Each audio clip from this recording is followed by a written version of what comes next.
Ibu Fatmawati lahir pada 5 Februari 1923 di Bengkulu. Ia merupakan istri dari Presiden pertama, yakni Insinyur Soekarno, dan juga Ibu Negara Indonesia pertama dari tahun 1945 hingga 1967. Ia dikenal akan jasanya dalam proses kemerdekaan Indonesia. Sebab pada kala itu, Fatmawatilah yang menjahit bendera merah putih Indonesia.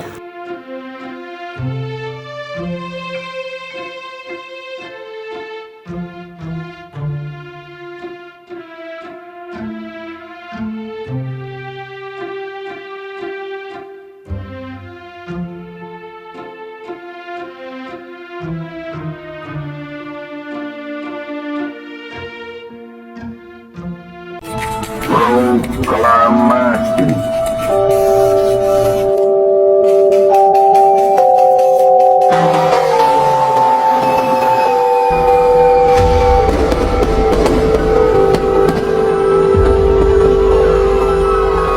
Kemerdekaan sudah di depan mata. Terkait mengakunya Jepang akan kemerdekaan Indonesia, Soekarno menulis surat yang berisi memberitahukan Ibu Fatmawati untuk menjahit bendera merah putih.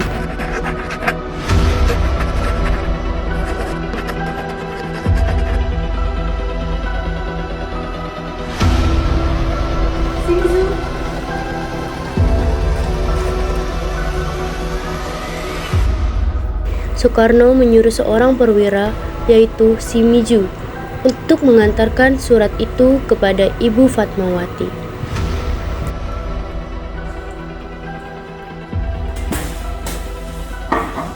Mbak E, Maaf, dengan siapa? saya Shimizu ingin menyampaikan surat yang diberikan Jenderal Soekarno.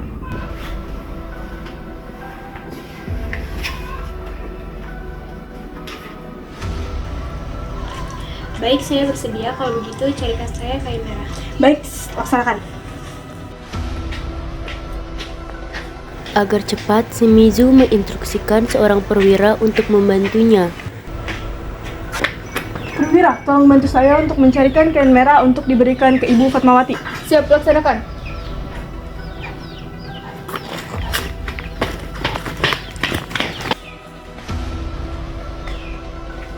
Setelah susah payah mencari, akhirnya sang perwira menemukan kain merah di sebuah warung soto.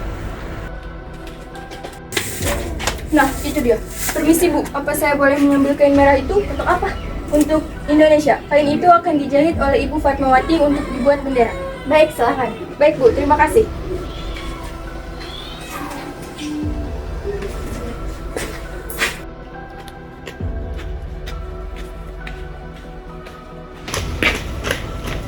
Ini kain merahnya. Baik, terima kasih. Baik, sama-sama. Saat itu Fatmawati sedang hamil tua, dan dokter menyarankan untuk tidak menggunakan mesin jahit demi kesehatan kandungannya.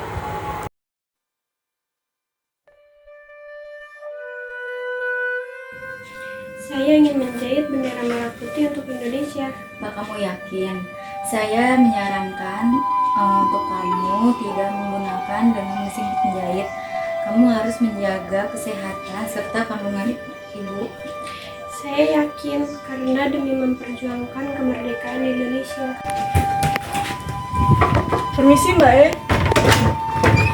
Ini Mbak kain merahnya. Baik, terima kasih. Baik, kalau gitu saya permisi dulu ya Mbak. Ya, Kamu yakin akan tetap menjahit? iya saya yakin. Ya sudah, saya akan pulang dulu ya. Kamu kalau sudah lelah, kamu istirahat terlebih dahulu.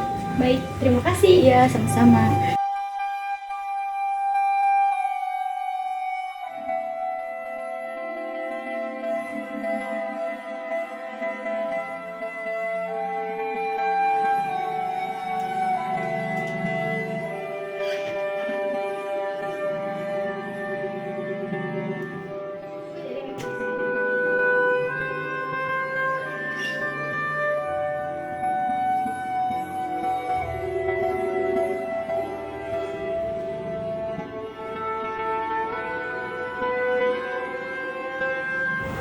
Fatmawati menghabiskan waktu 2 hari untuk menjahit bendera Indonesia dalam kondisi yang mengkhawatirkan.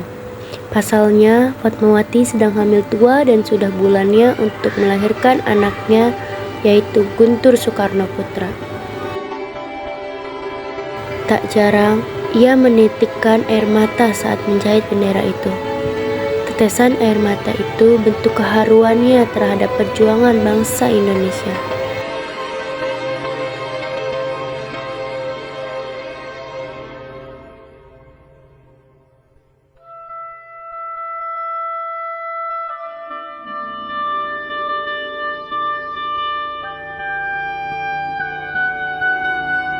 Bendera yang dijahit dengan susah payah itu kini menjadi bendera pusaka.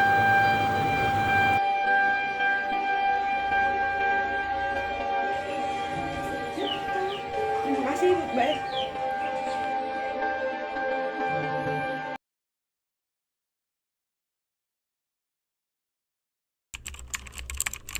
Bendera merah putih pertama kali berkibar pada proklamasi kemerdekaan Indonesia pada tanggal 17 Agustus 1945.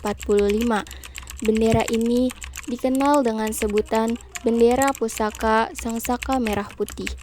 Bendera merah putih itu terus dikibarkan pada upacara peringatan Hari Kemerdekaan Indonesia di Istana Merdeka hingga tahun 1968. Kemudian, bendera tersebut diganti dengan bendera replika dari bahan sutera. Bendera replika itulah yang terus dikibarkan hingga kini. Sementara itu, bendera pusaka yang asli disimpan di Monumen Nasional karena sudah pudar dan rapuh. Selain itu, terdapat juga ketentuan memasang bendera merah putih yang telah diatur dalam Pasal 7 dalam Undang-Undang Nomor 24 Tahun 2009, yaitu tentang bendera, bahasa, dan lambang negara serta lagu kebangsaan. Perlu diketahui jika bendera merah putih dijahit oleh Ibu Fatmawati, istri dari Insinyur Soekarno sekaligus ibu negara pertama di Indonesia. Bendera merah putih yang dijahit oleh Ibu Fatmawati terbuat dari bahan katun Jepang berukuran 276 x 200 cm. Pengibar bendera merah putih pertama yakni Latif Hendraningrat, Suhut Sastrokusumo, dan Surastri Karma Trimurti.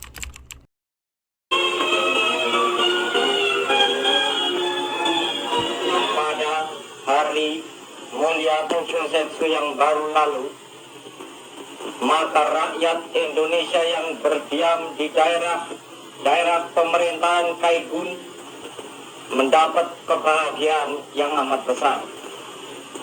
Pada hari itu diperkenankanlah berkibar bendera kebangsaan kita sang merah putih.